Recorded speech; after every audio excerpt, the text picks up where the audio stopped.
Di situ posisinya ada gua, terus ada mama gua, ada om gua, sama ada pade gua.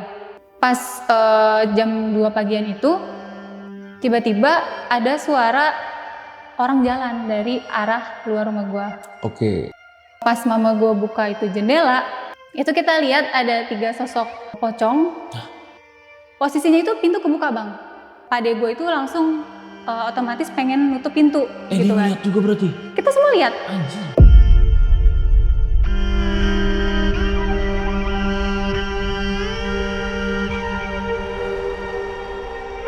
Nah pas mau maghrib kan, kalau mau maghrib tuh biasanya kayak ada suara ngaji-ngaji gitu kan, Bang. Nah tiba-tiba temen gue itu, si Diki, megang tangan gue kenceng banget, Bang. Tiba-tiba tuh ada yang narik gue dari belakang, dan ternyata itu mama gue. Oke. Nah pas gue lagi digendong sama mama gue itu, gue kan masih menghadap ke si Diki nih. Nah gue tuh di situ lihat ada satu sosok perempuan, itu kayak kakak noni Belanda gitu. Terus habis itu gue ngelihatnya itu adalah dia melayang, Bang, pas di atas kepalanya Diki.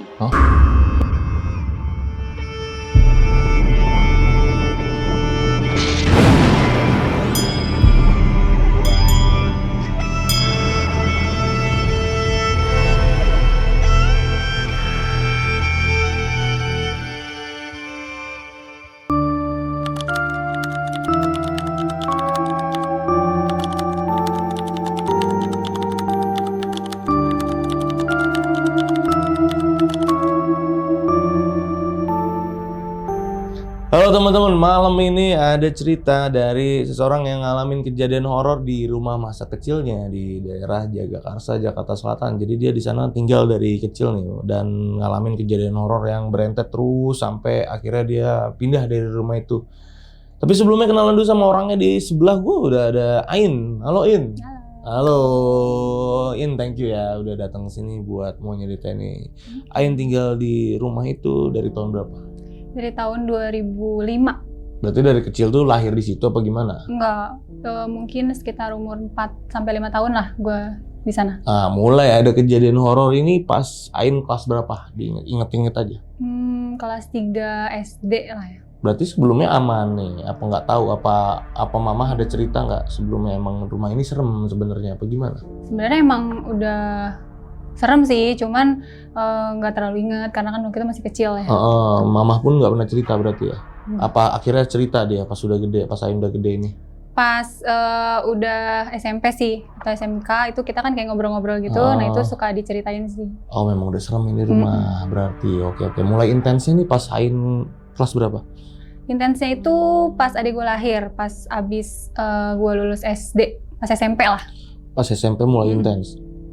Oke, sampai akhirnya pindah dari situ ya, dari rumah itu. Oke, ini nanti diceritain detailnya gimana ini. Boleh. Jadi buat teman-teman yang penasaran sama ceritanya Ain, nonton video ini dari awal sampai habis, jangan di skip-skip karena video malam ini bakal seru banget. Dan buat kalian yang belum subscribe Lonceng Misteri atau yang baru mampir ke Lonceng Misteri, dicek dulu udah subscribe apa belum biar Lonceng Misteri ini makin berkembang ya, oke? Dan Ain, ini langsung kita mulai ya ceritanya. Boleh.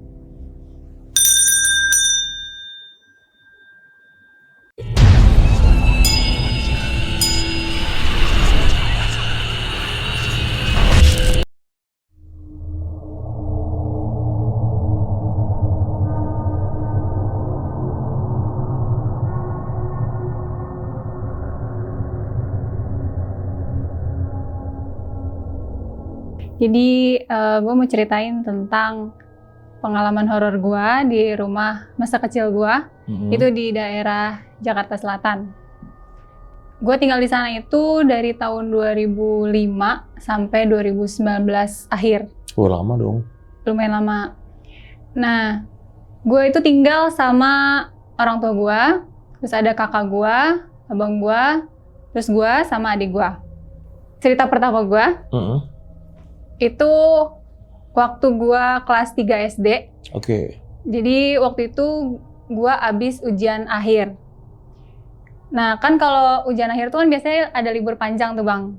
Nah gue ada satu momen gue main sama temen gue, sebut aja namanya Diki. Itu gue main di samping rumah gue. Nah gue mau cerita sedikit layout rumah gue itu berada di paling belakang komplek bang. Jadi rumah gue tuh pada saat itu masih sendiri. Jadi sebelah kanan, sebelah kiri, sama bagian belakang tuh masih kebun. Oh, nggak ada rumah di sekitarnya? Nggak ada. Jadi tetangga gue tuh cuma ada di depan aja. Gitu. Nah, gue main di samping rumah gue bang. Nah, di samping rumah gue itu ada pohon melinjo besar banget. Ini mainnya kapan nih? Maghrib, sore-sore? Mainnya itu dari siang sampai mau maghrib. Lama mainnya. Lumayan, karena kan waktu itu gabut gitu kan. Jadi nggak ada nggak ada kegiatan. Jadi gue lumayan lama tuh main sama temen gue. Nah, pas mau maghrib kan, kalau mau maghrib tuh biasanya kayak ada suara ngaji-ngaji gitu kan bang. Nah, tiba-tiba temen gue itu, si Diki, megang tangan gue kenceng banget bang. Megang tangan gue kenceng banget. Terus gue tanya kan, kamu kenapa gitu. Pas gue tanya dia nggak jawab, dia malah nangis. Nangisnya tuh kejer banget gitu. Nah terus gue tanya lagi kan, kamu kenapa gitu. Dia masih nggak jawab. Terus nggak lama dari situ dia ketawa, tapi ketawanya tuh kayak suara perempuan, kayak cekikikan gitu.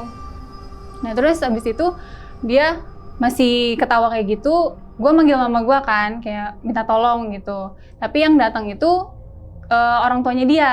Orang tuanya dia tuh nanyain ke gue, kenapa ini si Diki kok nangis kenceng banget gitu. Terus gue cuman kayak geleng-geleng doang, karena gue di situ juga udah pengen nangis, karena gue takut juga kan. Nah terus pas lagi ditolongin sama ibunya dia, tiba-tiba tuh ada yang narik gue dari belakang. Dan ternyata itu mama gue. Nah pas gue ditarik itu, gue langsung digendong gitu. Kayak dipeluk gitu kan. Langsung dibawa ke rumah gue. Nah pas gue lagi digendong sama mama gue itu, gue kan masih menghadap ke si Diki nih. Nah gue tuh di situ lihat Diki itu kan sama mamanya. Tapi gue juga lihat ada satu sosok perempuan, itu kayak kakak noni Belanda gitu. Kenapa gue bisa bilang kayak gitu? Karena rambutnya tuh kayak ikal pirang gitu, tapi digerai kayak keriting gitu. Terus habis itu mukanya tuh muka Belanda banget bang. Jadi alisnya tuh tebel tapi kayak agak kecoklatan, tapi pucat. Terus habis itu gue ngelihatnya itu adalah dia melayang bang, pas di atas kepalanya Diki. Gitu. Nah terus habis itu gue cuma ngeliatin kayak, itu siapa? Itu bukan kakaknya, bukan adiknya Diki. Karena di situ posisinya cuma ada Diki sama mamanya doang, gitu kan. Udah tuh, terus habis itu gue sampai di rumah tuh gue kayak di ngajiin gitu sama mama gue. Terus udah besoknya, gue kan udah nggak dibolehin main lagi bang sejak saat itu. Nggak boleh main di luar lagi. Jadinya gue main tuh di rumah, tapi masih sama si Diki tuh. Diki main ke rumah gue, terus gue tanya kan, Diki kamu kenapa kemarin kok nangis kenceng banget gitu. Nah ternyata dia tuh cerita sama gue, katanya dia tuh lihat perempuan masih muda gitu tiba-tiba nyamperin kita. Nah tapi yang dia lihat itu perempuan tapi mukanya rusak bang.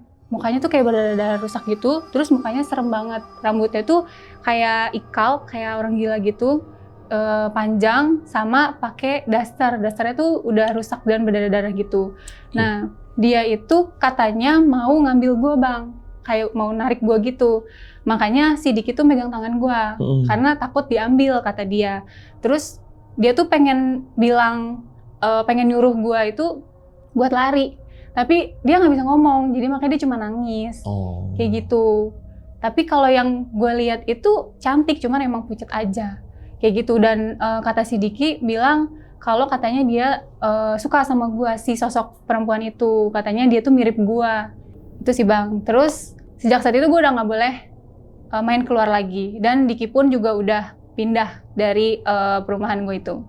Lanjut, cerita selanjutnya di dalam rumah gue bang. Waktu itu malam hari, mungkin sekitar jam 12 malam. Ini udah umur berapa? Masih inget nggak? Kalau yang ini udah lulus SD, kayak SMP kelas 1-an lah. Udah SMP ya. Karena sejak saat itu udah nggak ada lagi lah cerita kejadian-kejadian horor itu. Pas gue kelas 1 SMP, itu gue udah ahil balik bang, udah udah haid gitu. Nah pada saat itu gue emang lagi haid. Gue sekitar jam 12 malam itu gue kebangun, gue tuh pengen kamar mandi, ceritanya ganti pembalut gitu. layout rumah gue itu, jadi di depan kamar gue itu ada ruang TV. Nah di situ ada abang gue. Jadi kalau misalkan weekend tuh biasanya abang gue tuh suka begadang di depan ruang TV gitu. Nah terus gue tuh masih dengar suara TV. Jadi gue pikir kan abang gue masih bangun ya gitu. Kira gue beraniin tuh buat ke kamar mandi.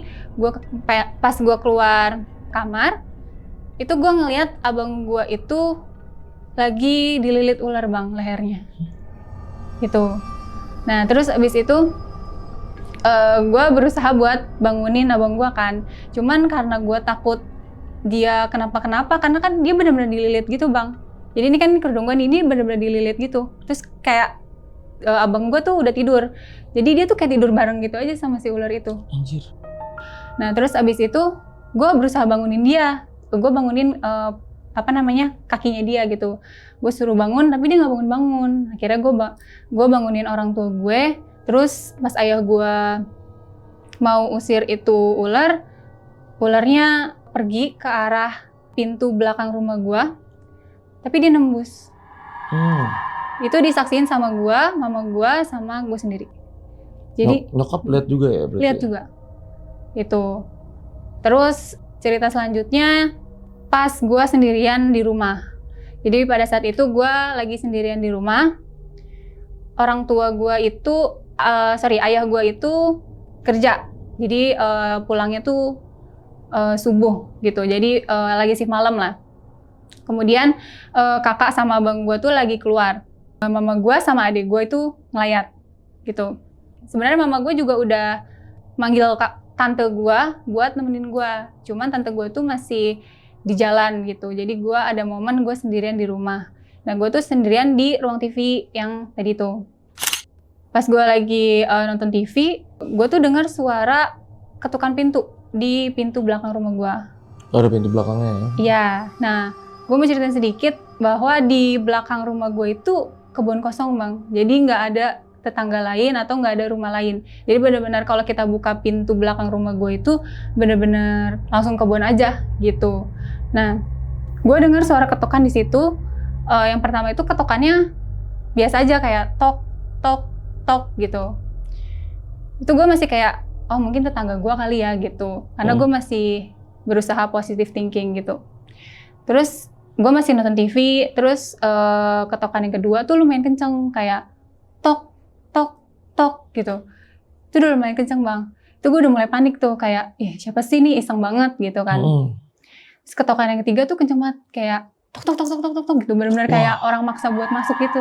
Itu gue di situ panik banget. Terus gue cuman baca ayat kursi doang.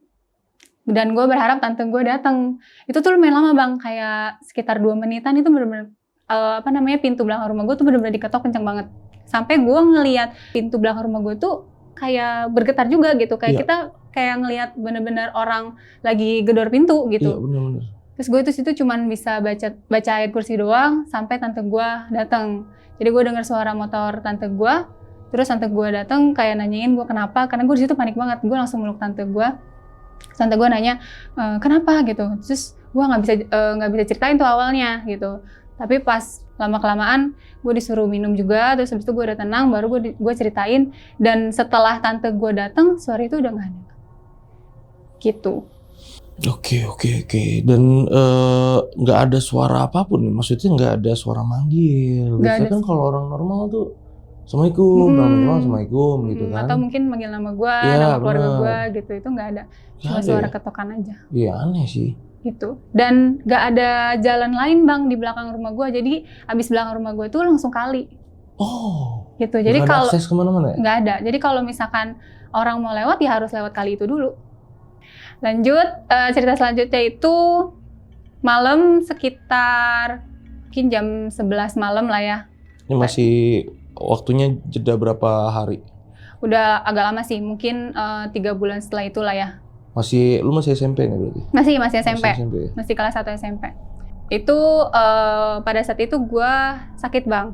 Malam-malam sakit nih?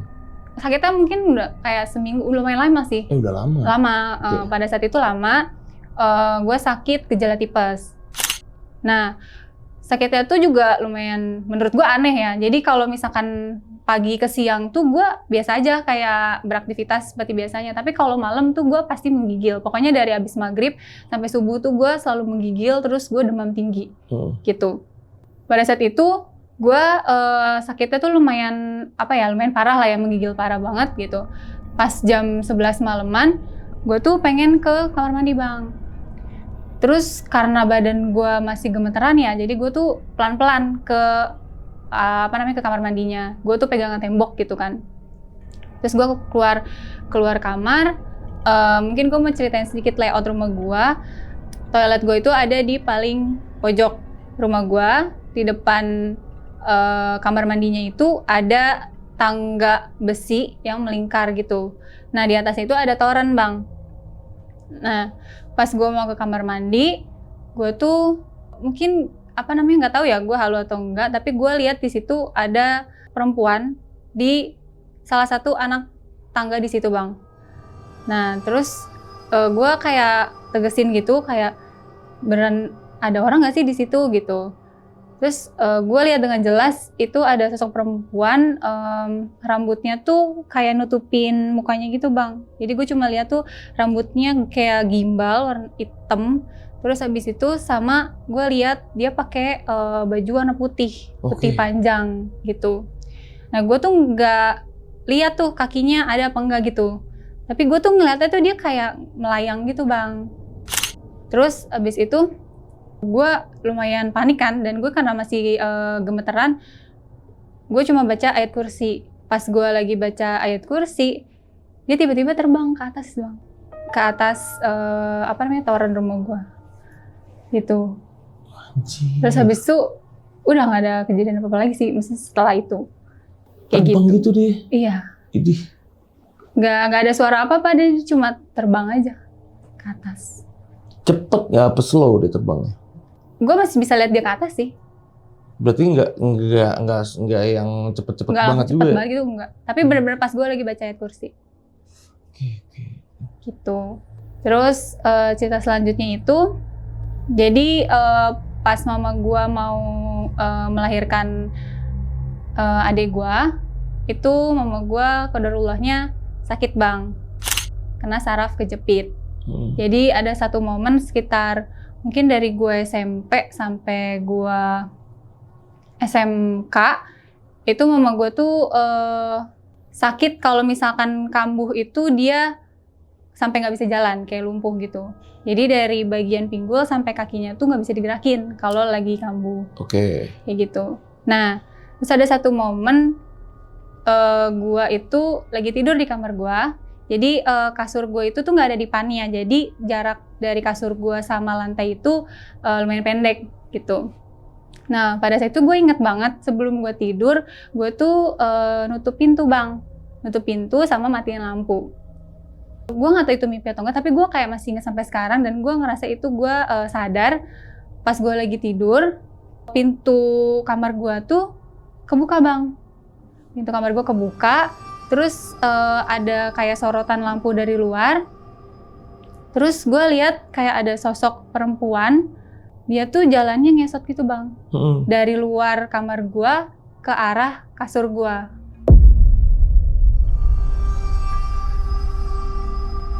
Pas gue lihat itu, gue tuh berpikir itu mama gue.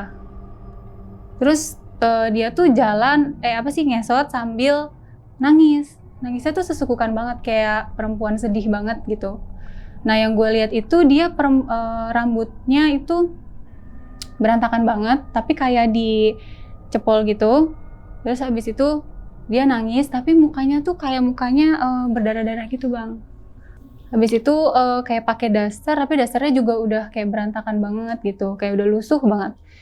Terus gue kayak cuma ngeliatin, mama gue kenapa gitu kan.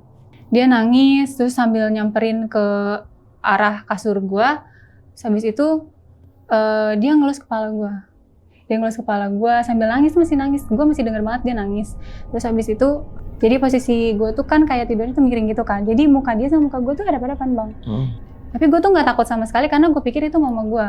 Terus akhirnya tuh gue ketiduran karena gue pikir itu mama gue. Jadi kita kayak tidur bareng gitu. Tapi dia posisinya itu di lantai sambil dia ngelus kepala gue, terus gue tidur aja gitu kan. Nah besoknya gue tanya kan ke mama gue, mama kenapa semalam nyamperin ke kamar Ain gitu kan. Terus kata mama gue, mama aja tidurnya nyenyak banget semalam gitu, mama nggak ke kamar kamu, katanya gitu kan. Terus gue ceritain lah gitu, iya Ain ngeliat kayak ada mama nyamperin ke kamar gitu, orang sampai tidur bareng kok, dia bilang gitu kan. Terus habis itu jadi mama gue tuh agak lumayan bisa gitu bang, jadi dia bisa melihat gitulah. Nah terus akhirnya mama gue tuh cerita kalau ternyata itu tuh kayak apa ya, korinnya dia gitu bang. Oh, oke. Dia ngomong ya, Iya, dia ngejelasin. betul. Jadi dia ibaratnya tuh sedih lah ngelihat mama gue tuh waktu itu sakit yang lumayan lama gitu. Ya dari situ kita nangis bareng sih karena lebih ke sedih sih gitu. Lanjut, ada satu momen lagi waktu itu gue lulus SMP. Nah di situ posisinya mungkin abis isya lah ya, jam 7:30. Gue lagi duduk sama mama gue, sama kakak gue. Itu kita kayak ketawa-ketawa biasa gitu, kayak bercanda-bercanda gitu. Terus kayak nanya, kamu mau SMK di mana gitu kan. Terus abis itu kayak bercanda biasa aja gitu kan. Itu posisinya ayah sama abang gue tuh nggak ada di rumah. Jadi kita cewek-cewek aja di sana, di rumah itu. Pas kita lagi bercanda-bercanda, tiba-tiba ada yang ketawa juga bang. Suaranya itu dari luar rumah. Ada kayak ikutan gitu, dia ikutan ketawa gitu. Tapi suaranya tuh kayak anak kecil tapi cowok. Sedangkan adik gue tuh kan cewek gitu kan. Itu suaranya bener-bener melengking banget, terus ketawanya lumayan lama. Kayak 30 detikan gitu. Sampai kita sadar, itu bukan suara kita gitu kan. Akhirnya mama gue buka pintu, terus nyari lah ya di sekitar situ, nggak ada orang gitu. Karena rumah gue itu cuman punya tetangga satu doang di samping kanan gue. Jadi sisanya itu tetangga gue di depan semua. Oke. Kayak gitu. Nah ada satu cerita lagi. Waktu itu malam juga, mungkin sekitar jam 10-an. Itu om sama pade gue itu datang ke rumah gue dari kampung, nyamperin mama gue. Di situ posisinya ada gue, terus ada mama gue, ada om gue, sama ada pade gue. Nah di situ gue cuman ikut-ikut ngobrol aja karena mereka kan pakai bahasa Jawa ya, jadi kayak temu kangen gitu. Gue cuma ikutan aja. Terus habis itu mereka kayak bercanda-bercanda gitu kan. Terus sampai jam mungkin sekitar jam 2 pagi lah ya bang. Pokoknya udah lumayan lama lah sampai malam. Nah pas jam 2 pagian itu tiba-tiba ada suara orang jalan dari arah luar rumah gue. Oke. Seperti yang tadi gue jelasin, rumah gue itu paling belakang kan, dan tetangga gue itu cuma ada satu di sebelah kanan gue, yang tadinya itu pohon meninjau itu. Nah, kita berpikir kalau bukan tamu kita, pasti tamu tetangga kita. Gitu Suara kan. jalannya kayak gimana? Suara jalannya itu kayak diseret gitu bang, tapi rame, nggak cuma kayak satu orang doang, gitu, kayak rame banget gitu, kayak serok gitu suaranya. Dan itu lumayan kayak ngeganggu kita gitu kan. Kita lagi ngobrol gitu kan. Terus abis itu mama gua itu duduknya itu membelakangi jendelanya itu kita tutup gorden. Nah mama gua iseng tuh buka, siapa sih, takutnya tamu kita gitu kan. Pas mama gua buka itu jendela, itu kita lihat ada 3 sosok pocong. Itu langsung kayak hadap-hadapan gitu sama mama gua. Jadi kayak langsung dar gitu. Nah terus mama gue kan kaget banget ya, shock. Terus abis itu posisinya itu pintu kebuka bang. Pade gue itu langsung otomatis pengen nutup pintu. Gitu dia kan. lihat juga berarti? Kita semua lihat. Anjir. Semua yang ada di situ lihat.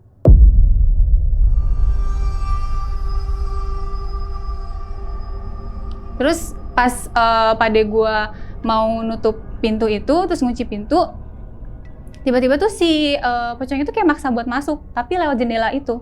Jadi dia kayak ngetok-ngetok pakai kepalanya dia buat masuk gitu, kayak tok gitu, kayak ngetok-ngetok. Oh, ada suara getokannya. Ada, sampai kaca gue tuh geter, sampai kayak pengen pecah gitu. Kurang aja. Itu jadi serem banget sih bang. Gitu. Nah terus om gue juga akhirnya bantuin buat nutup itu gorden, dan pas kita tutup kan ada cahaya lampu dari luar ya. Jadi itu masih bayangan tuh masih ada bang, 3 pocong itu masih kelihatan. Iya anjir. Mukanya tuh pucat gitu, kayak muka orang aja. Kayak muka orang pucat, terus dia kayak marah gitu. Bukan kayak yang dibilang film, bukan kayak yang di film-film yang hitam gosong, enggak ya, muka orang udah. Muka orang. Jadi kayak marah jadi gitu. Jadi bener kayak jenazah aja baru meninggal ya.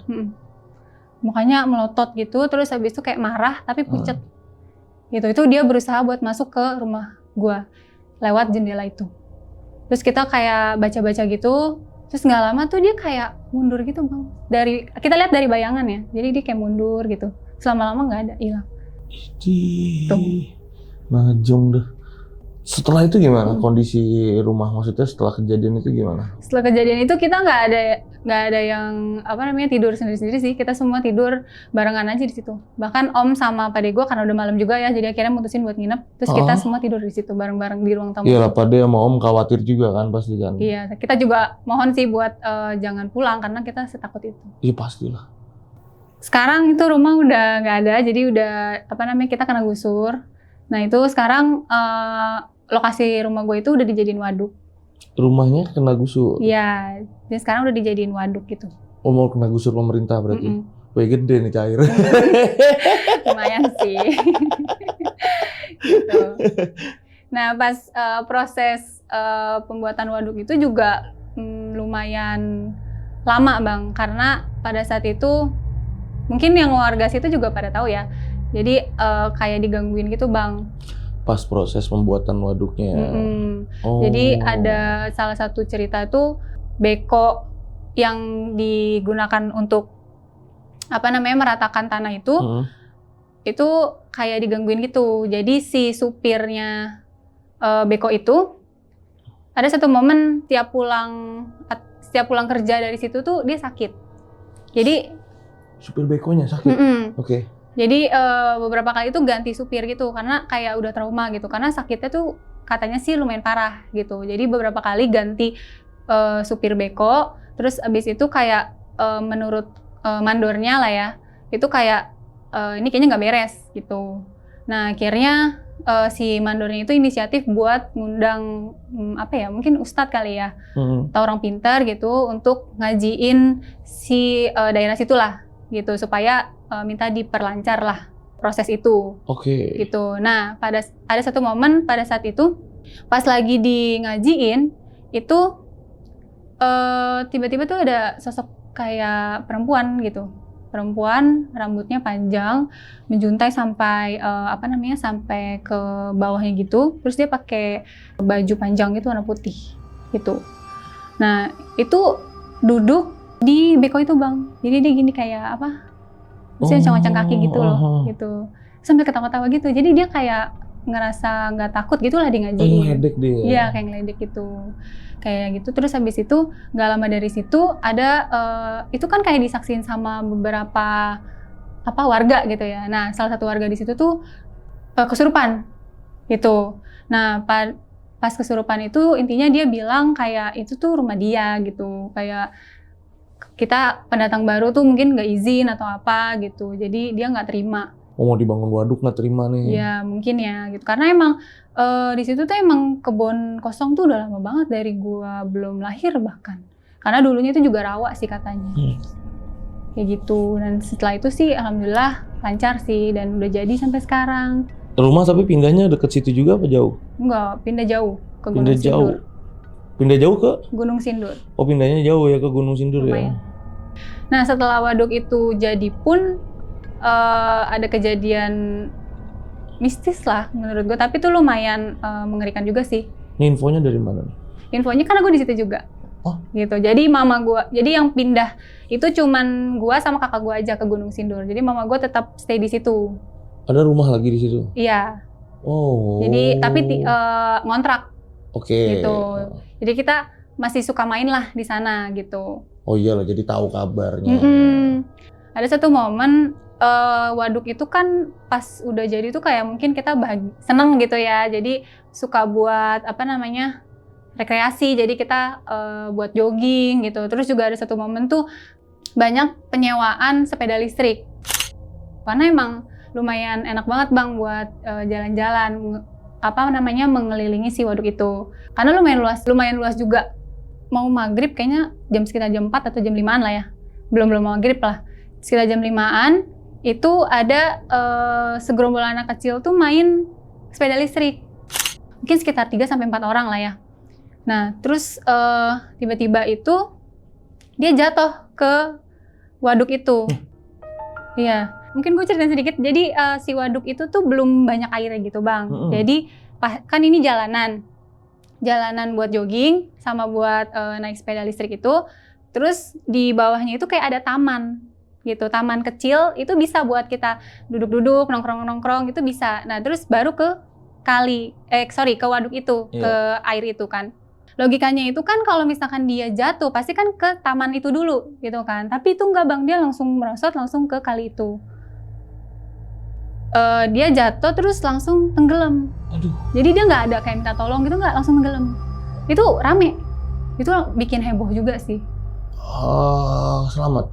Enggak. Nah, terus kan di situ ada petugasnya ya. Itu bantu buat nyariin tuh. Buat nyariin sepeda sama si anak kecil itu. Nah, sebelum itu kita nggak tahu itu anak siapa gitu kan. Nah, beberapa jam dari itu ada ibu-ibu heboh kayak nyariin anaknya. Dan kuat kemungkinan juga itu adalah anaknya dia gitu kan. Itu ada sekitar mungkin 3 hari sampai dibantu sama pemadam kebakaran sama polisi juga gitu buat nyari anak itu tuh nggak ketemu Bang. Iya. Nah setelah 3 hari itu si orang tua ini tuh manggil orang pintar mungkin ya, itu kayak ngajiin di situ karena ibunya tuh yakin banget anaknya tuh jatuh gitu. Nah nggak lama tuh tiba-tiba si anak kecil itu tuh ngambang gitu langsung keluar. Jadi posisinya udah nggak ada. Iyalah. Gitu. Nah sejak saat itu udah nggak dibolehin lagi lah mereka warga di situ buat naik sepeda listrik. Jadi mungkin ya buat tumbal mungkin ya, tapi nggak tahu juga sih. Tunggu, ini kan air waduk itu kan biasanya tenang aja kan? Iya tenang banget. Tenang kan kayak air danau biasa kan? Iya. Kenapa bisa nggak nongol ya? Nah itu nggak tahu sih Bang. Harusnya kan ngambang gitu. Iya logikanya juga pasti anak kecil itu pasti minta tolong dulu kan. Waduk itu kan bukan kayak pintu air yang airnya deres gitu kan. Langsung langsung nggak nongol. Iya langsung nggak ada, langsung benar-benar kayak cuman kita ngelempar batu langsung masuk ke dalam. Kayak gitu. Bisa kalau saking dia emang kalau dia anaknya nggak bisa berenang sih emang bisa aja sih langsung tenggelam. Mungkin ya, cuman di situ ya bikin heboh sih dan bikin trauma warga di sana juga. Oke, berarti terakhir ya udah pindah ya ke Gunung Sindur dan dia yang masih di situ tuh orang tua masih di situ, masih ngontrak. Berapa lama orang tua ngontrak di tempat sampai itu? Sekarang sih. Sampai sekarang masih? Cuman ayah udah almarhum. Oke, memang karena ada kerjaan di situ ya, ada yang dilakukan ya? Sama adek itu keterima di sana SD negeri, jadi mau nggak mau harus di situ dulu. Oke. Kayaknya masih sering bolak-balik berarti dari Gunung Sindur ke situ berarti. Udah, dan sekarang juga aku udah pindah sih ke Bekasi. Karena udah nikah. Iya. Udah nikah guys ya. Ya jadi kalau buat teman-teman lonceng nih yang cowok-cowok yang masih jomblo yang nanya nomornya jangan, udah nikah orangnya. Biasanya, "Bang, boleh Bang IG-nya pada gitu biasanya." Jangan, udah nikah. Dan Ain ini kalau dari teman-teman kan biasanya kalau di rumah itu kan ada teman main, biasanya kan teman sekolah apa teman rumah yang tadi kayak siapa Diki. Teman rumah teman sekolah deh yang main situ pernah nggak kayak ngalamin kejadian horor di rumah itu, pernah nggak ada kejadian? Pernah cerita nggak main ini kok rumah lu gini gitu? Pernah nggak? Nggak pernah sih Bang, soalnya sejak kejadian itu gue udah nggak boleh main keluar lagi. Semenjak kejadian yang mana? Iya, yang Noni Belanda itu. Yang Diki tuh? Nggak boleh main keluar lagi? Jadi gue cuma main tuh nggak pernah mah, atau nggak paling di rumah aja gitu. Jadi gue cuman kerjanya sekolah terus pulang gitu, jadi udah nggak pernah main. Jadi temen nih jarang main juga ya ke dalam rumah ya? Jarang. Oke. Karena tetangga gue tuh kayak jaraknya tuh lumayan jauh gitu. Jadi pas gue SD mereka tuh udah SMP SMA gitu, jadi udah nggak dibolehin main sama mama gue. Oke, ini thank you banget ya udah nyeritain ini sama teman-teman di rumah, sama gue juga. Pokoknya lancar terus kerjaannya, sehat selalu ya. Dan buat teman-teman di rumah yang udah nonton video ini dari awal sampai habis, gimana pendapat kalian? Tulis di kolom komentar. Dan yang mau cerita datang langsung ke sini tuh caranya gampang. Kalian tinggal klik link di deskripsi di bawah video ini tuh langsung kirim ke tim kita ya, dikirim cerita kamu itu langsung nyambung lah, nggak pakai ribet-ribet lagi pokoknya. Dan ya di akhir video ini gue Gilang izin pamit, Ain juga izin pamit. Wassalamualaikum warahmatullahi wabarakatuh.